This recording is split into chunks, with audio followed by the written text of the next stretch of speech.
বাংলাদেশের রাজনীতিতে হস্তক্ষেপ করে সরাসরি ইন্ডিয়ার তত্ত্বাবধানে আওয়ামী লীগ বাংলাদেশে ফ্যাসিবাদ প্রতিষ্ঠা করছে। সেটা শেখ মুজিবের আমলে যেমন হয়েছিল, ঠিক শেখ হাসিনার আমলেও বহুগুণে তার পুনরাবৃত্তি ঘটছে। খুনি হাসিনার আমলে এটা দীর্ঘস্থায়ী হয়েছে, আরও বিভৎস এবং ভয়ঙ্কর রূপ নিছে, এবং তাকে বিদায় করতে বাংলাদেশের তরুণ প্রজন্মকে গণহত্যার মুখোমুখি দাঁড়ানোর বিভীষিকা অতিক্রম করতে হয়েছে।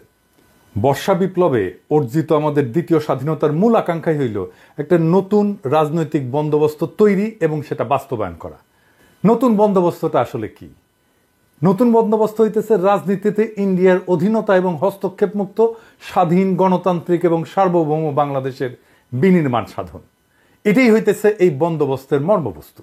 কিন্তু ইন্ডিয়া এটা কোনোভাবেই হইতে দিতে চাইতেছে না, তারা কোনোদিনই তা চাইবে না। বাংলাদেশে ইন্ডিয়ার বান্দা এবং স্থায়ী এজেন্ট আওয়ামী লীগ এখন পালায় বেড়াচ্ছে। তাই ইন্ডিয়া তার এজেন্ডা বাস্তবায়নের জন্য বেছে নিছে জেনারেল ওয়াকার এবং তার সহযোগী একদল দুর্বৃত্ত জেনারেলকে, যাদের অনেকেই বিগত 15 বছর হাসিনার ফ্যাসিবাদী শাসন বহাল রাখতে আগ্রাসী এবং খুবই নিষ্ঠুর ভূমিকা পালন করছে। এদের অনেকেই জুলাই আগস্টে ছাত্র জনতার অভ্যুত্থান স্তব্ধ করে দিতে হাসিনার হইয়া গুম, খুন এবং জনগণের উপরে নিপীড়নের নেতৃত্ব দিছে। নতুন রাজনৈতিক বন্দোবস্ত হচ্ছে ফ্যাসিবাদ উত্তর বাংলাদেশ গঠনে জাতীয় ঐক্য সৃষ্টি করা। বাংলাদেশে ফ্যাসিবাদ মোকাবেলার মূল বৈশিষ্ট্য হচ্ছে ইন্ডিয়ান আধিপত্য এবং হস্তক্ষেপের বিরুদ্ধে ইস্পাত কঠিন প্রতিরোধ গড়ে তোলা। বাংলাদেশে ইন্ডিয়ার হস্তক্ষেপ রুখে দিতে না পারলে আওয়ামী লীগের শূন্যস্থান পূরণ করবে অন্য কোনো নতুন এজেন্ট। আমাদের স্বাধীনতা বিসর্জন দিয়ে তারাও প্রভুদের স্বার্থ রক্ষা করবে। রাজনীতিতে আওয়ামী লীগের পুনর্বাসন মানেই হইতেছে চোরা পথে তার ঢুকে পড়ার একটা সুযোগ বা উপায় মাত্র। এর মূল লক্ষ্য 2024 সালে আমরা রক্ত দিয়ে যে স্বাধীনতা পুনরুদ্ধার করছি, আমাদের সেই স্বাধীনতা আবারও হরণ করা। বাংলাদেশের রাজনীতিতে ইন্ডিয়ার বশ্যতা এবং স্বার্থ রক্ষায় অনুগত পুরনো রাজনৈতিক আতাত এবং শক্তির অবস্থান বজায় রাখা, এটাই হচ্ছে গণ অভ্যুত্থানের চেতনার সাথে সবচেয়ে বড় বিশ্বাসঘাতকতা। কে রাজনীতি করবে, কে নির্বাচন করবে, বাংলাদেশের ভবিষ্যৎ রাজনৈতিক সমীকরণ কেমন হবে, তার নির্ধারণের দায়িত্ব এবং কর্তব্য জেনারেল ওয়াকারের না। সেটি ঠিক করবে বাংলাদেশের জনগণ। তাহলে সেনা প্রধান হয়েও কেন রাজনীতি নিয়ন্ত্রণের চেষ্টা করতেছেন তিনি? প্রকাশ্যেই ওয়াকার একটা ঘৃণিত রাজনীতির পক্ষ নিচ্ছে। খুনি এবং গণহত্যাকারী আওয়ামী লীগের পক্ষে ওকালতি করতেছেন।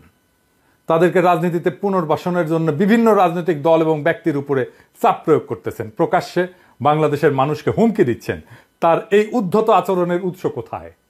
তা যে দিল্লির ইচ্ছা বাস্তবায়নের জন্য ঘটতেছে সেটা দিবালোকের মতো স্পষ্ট হয়ে ফুটে উঠছে। জেনারেল ওয়াকার কতটা বেপরোয়া তার একটা বড় উদাহরণ হচ্ছে আয়না ঘরের প্রমাণ নষ্ট করে তিনি ক্ষান্ত হচ্ছেন না। গুমের ঘটনা অনুসন্ধান, সত্য উদ্ঘাটন এবং জবাবদিহিতা নিশ্চিত করার জন্য সরকার গঠিত গুম কমিশনের কাজে বারংবার বাধা দিচ্ছেন। এই গুম খুনের সাথে জড়িত জেনারেলদেরকে বেনামি ভুয়া পাসপোর্ট বানায় দিয়া তাদেরকে দেশ ছেড়ে যেতে সাহায্য করছেন। গুম খুনের সাথে জড়িত অপরাধীদেরকে আশ্রয় দিয়ে তিনি কিভাবে বাংলাদেশের সেনাবাহিনীর মর্যাদা এবং পেশাদারিত্ব রক্ষা করছেন? তার এই দ্বিচারিতা, ভনিতা এবং জনগণের সাথে প্রতারণার বিরুদ্ধে আমাদের সজাগ দৃষ্টি রাখতে হবে।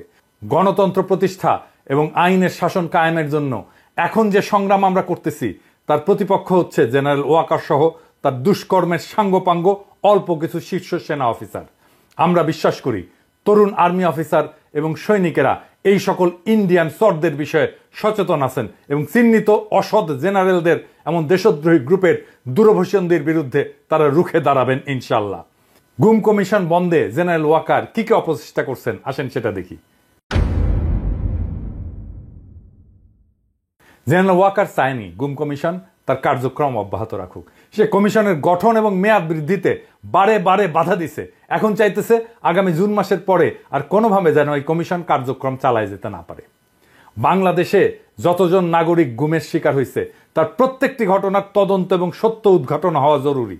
গুমের শিকার প্রত্যেক ব্যক্তির সন্ধান, তাদের ফেরে আনা অথবা আদতে তাদের ভাগ্যে কি ঘটছে চূড়ান্তভাবে সেই সত্য না জানা পর্যন্ত এই কমিশনের কার্যক্রম নিরবিচ্ছিন্নভাবে অব্যাহত রাখতে হবে। গুমের শিকার প্রত্যেকটি ব্যক্তির পরিবার চরম অনিশ্চয়তার মধ্যে জীবনযাপন করে। তাদের প্রিয়জনদের ভাগ্যে কি ঘটছে যতক্ষণ পর্যন্ত সেটা না জানা যায় ততক্ষণ পর্যন্ত সেই পরিবারগুলো তাদের সম্পদ বন্টন এবং হস্তান্তর, ব্যাংক এবং আর্থিক লেনদেনের কোনো কার্যক্রম সম্পন্ন করতে পারে না। পরিবারগুলোর জন্য এ এক চরম দুর্ভোগ। এই রকম বিভীষিকাময় অবস্থা থেকে নিস্তার পেতে হলে তাদের জীবনকে স্বাভাবিক অবস্থায় ফিরে আনতে পারবে একমাত্র গুম কমিশনের ধারাবাহিক কার্যক্রম। এর সাথে বিচার পাওয়ার অধিকার এবং অপরাধীদের শাস্তি নিশ্চিত করতে এই কমিশনকে নিষ্ঠার সাথে লম্বা সময় ধরে কাজ করে যেতে হবে। কাদের স্বার্থে জেনারেল ওয়াকার সেটা চাইতেছে না এবং তাতে বাধা দিচ্ছেন? কোন সত্য আড়াল করতে এত মরিয়া অপচেষ্টা তার? জুলাই গণহত্যা নিয়ে জাতিসংঘের তদন্ত প্রতিবেদনে এটা দিনের আলোর মতো স্পষ্ট যে বিভিন্ন ক্ষেত্রে মানবাধিকার লঙ্ঘন এবং খুনি হাসিনার হুকুমে হত্যাকাণ্ড পরিচালনায় সহযোগীর ভূমিকায় অবতীর্ণ হয়েছিল জেনারেল ওয়াকার। এখানে তিনি তার নিজের দায় দায়িত্ব এড়াতে পারবেন না। জাতিসংঘের তদন্ত প্রতিবেদনের নিরাপত্তা বাহিনীগুলোর সংস্কারের জন্য যে সুনির্দিষ্ট সুপারিশ দিছে তা বাস্তবায়নের জন্য আমাদেরকে জানতে হবে জুলাই আগস্ট মাসে আন্দোলন দমনে সেনাবাহিনী কতটা ব্যবহৃত হয়েছিল, কমান্ড কিভাবে পরিচালিত হয়েছে তা জানা জরুরি। শীর্ষ কমান্ড থেকে কি কি নির্দেশ দেওয়া হয়েছিল, নির্দেশ কিভাবে পালিত হয়েছে, কোথায় কেন কত গুলি ছোড়া হয়েছে, তাতে কতজন হতাহত হয়েছে, কে কোথায় অতিরিক্ত বল প্রয়োগ করে নিজের দেশের নাগরিকদের বুকে গুলি চালাইছে, এর সকল কিছু পুঙ্খানুপুঙ্খভাবে জানা দরকার। সেনাবাহিনীর মধ্যে শৃঙ্খলা, পেশাদারিত্ব, জবাবদিহিতা ফিরায় আনতে হলে আমাদেরকে অবশ্যই সত্য জানতে হবে। রুলস অফ কন্ডাক্ট কিভাবে পরিচালিত হয়েছে তা সাব্যস্ত করার জন্য একটা জাতীয় তদন্ত কমিশন গঠন করতে হবে। তাহলে জেনারেল ওয়াকার এবং তার চারপাশের ভিড় করা সকল দুর্বৃত্ত চিহ্নিত হবে। এভাবেই কেবল ফ্যাসিস্ট হাসিনার সহযোগী খুনি অফিসারদের সমস্ত আস্ফালন বন্ধ করা যাবে। এবার আসেন আলাপ করি সেনাপ্রধানের সুশীল আওয়ামী লীগ গঠনের স্বপ্ন নিয়ে। আইএসপিআর এর সূত্রে উল্লেখ করে নেত্র নিউজ দাবি করছে সেনাপ্রধান জেনারেল ওয়াকার হাসনাত সার্জিসদের বলছেন আওয়ামী লীগের যে সমস্ত নেতারা ফৌজদারি মামলায় জড়িত না এবং যাদের ক্লিন ইমেজ আছে তাদের সমন্বয়ে গঠিত নতুন আওয়ামী লীগ আসন্ন জাতীয় সংসদ নির্বাচনে অংশ নিলে সেটা প্রতিদ্বন্দ্বিতামূলক, ফলপ্রসূ এবং আন্তর্জাতিক মহলে গ্রহণযোগ্য হবে। শত্রু দেশের স্বার্থের পক্ষ অবলম্বনকারী চিহ্নিত, বিতর্কিত এবং নিন্দিত এই জেনারেল 2014, 2018, 2024 সংসদ নির্বাচনের ঘৃণিত ভোটচোর, ডাকাত এবং জালিয়াত সাবের হোসেন চৌধুরী এবং শিরিন শারমিনকে পরিচালিত বা মার্জিত আওয়ামী লীগ নেতা বলে মনে করেন। নাগরিকদের সাংবিধানিক অধিকার অর্থাৎ ভোট দেওয়ার স্বাধীনতা যেই লোকগুলো হরণ করে ভুয়া এমপি হয়েছিল তাদের নাম প্রস্তাব করা হচ্ছে। এই অপরাধীদের যখন বিচারের মুখোমুখি দাঁড় করানোর জন্য জেলে পুরে রাখার কথা তখন তারা মুক্ত বাতাসে ঘুরে বেড়াচ্ছে এবং দেশবিরোধী নানান অশুভ তৎপরতা চালাচ্ছে। আর জেনারেল ওয়াকার এই সমস্ত পচা মালদের নিয়ে নতুন করে আওয়ামী লীগ সাজানোর প্রস্তাব নিয়ে সেনা সদর এবং সেনা ভবনে বসে গণ অভ্যুত্থানে অংশগ্রহণকারী বিভিন্ন রাজনৈতিক দল, গ্রুপ, ব্যক্তির সাথে প্রতিনিয়ত আলোচনা করে ব্যস্ত দিন কাটাচ্ছেন। কোথাও ধমক, কাউকে চাপাচাপি, কখনো উপহার, উপঢৌকন বা ঘুষ বিলাচ্ছেন।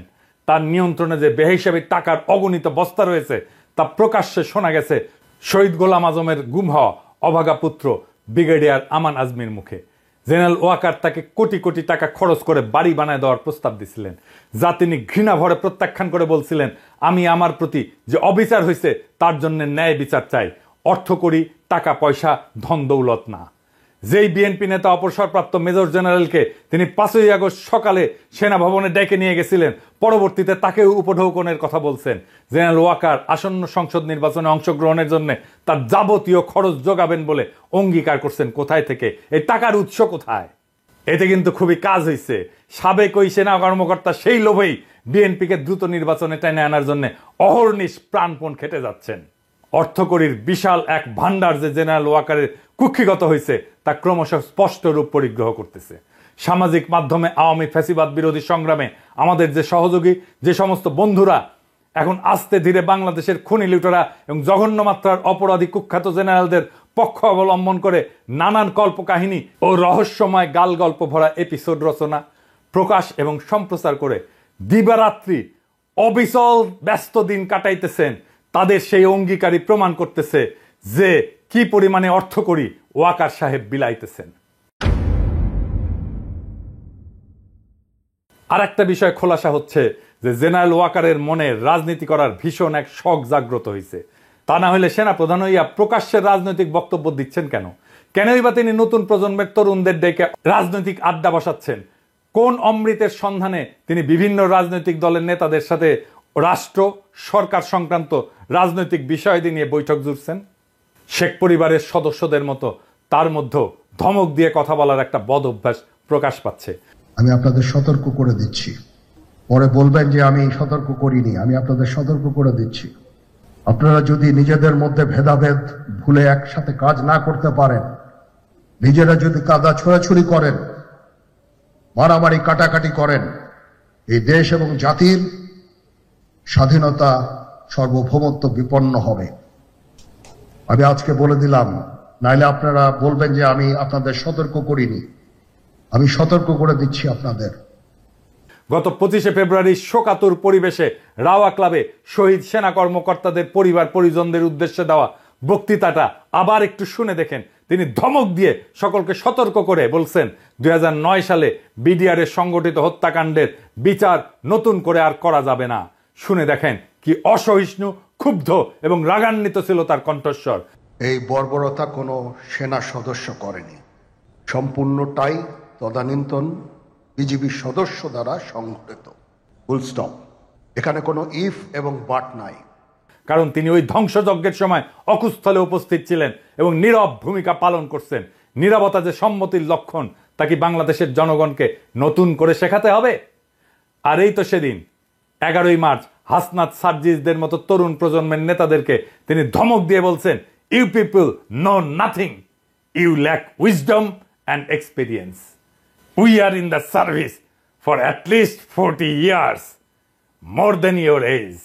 Moreover, there will be no inclusive elections without Awami League. যেহেতু ইংরেজিত কইছে তাইলে তো সত্যিই কইছে, তাই না? কিন্তু ওটার অর্থ হইল তোমরা কিছুই জানো না। তোমরা দেখো, তোমাদের জ্ঞান অভিজ্ঞতার অভাব আছে। আমি 40 বছর ধরে সেনাবাহিনীতে চাকরি করি, এর দৈর্ঘ্য তোমার বয়সের চাইতে বেশি। উপরন্তু আওয়ামী লীগ ছাড়া কোনো অন্তর্ভুক্তিমূলক নির্বাচন হবে না। এখন আমাদেরকে একটা সমস্যা এবং পাশাপাশি দৃশ্যমান আর একটা সম্ভাবনা একসাথে জোড়া দিতে হবে। সমস্যা হচ্ছে পরিশীলিত, মার্জিত বা সুশীল আওয়ামী মাল খুঁজে বের করা খুবই দুরূহ। অন্যদিকে জেনারেল ওয়াকরুজ্জামান যেহেতু সেনা অফিসারদের জন্য প্রযোজ্য চাকরিবিধি লঙ্ঘন করে রাজনীতির ব্যাপারে উৎসাহ দেখাচ্ছে, সেহেতু উদ্ভূত পরিস্থিতিতে প্রধান উপদেষ্টা ডক্টর মোহাম্মদ ইউনূসের উচিত বেয়াড়া হয়ে ওঠা এই লোককে সেনা প্রধানের পদ থেকে চাকরিচ্যুত করে পরিশীলিত আওয়ামী লীগ গড়ে তোলার লক্ষ্যে ছাইড়া দেওয়া।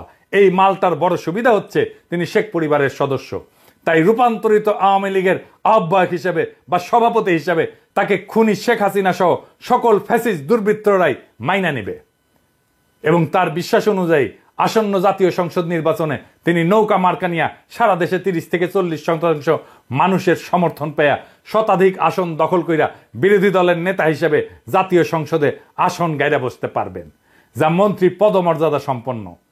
এর অবস্থান সেনা প্রধানের চাইতে অনেক উপরে। এটা তার রাজনীতি করার খায়েশও মিটবে, আওয়ামী লীগকে পুনর্বাসন করার খায়েশও মিটবে ইনশাল্লাহ। আসেন আমরা ওয়াকার সাহেবকে সেই পথেই ধাবিত করি। আপনার জন্য ওয়াকার সাহেব আগাম শুভকামনা রইল। রাজপথে আপনার সাথে মোকাবেলা হবে তখন। ইনকিলাব জিন্দাবাদ।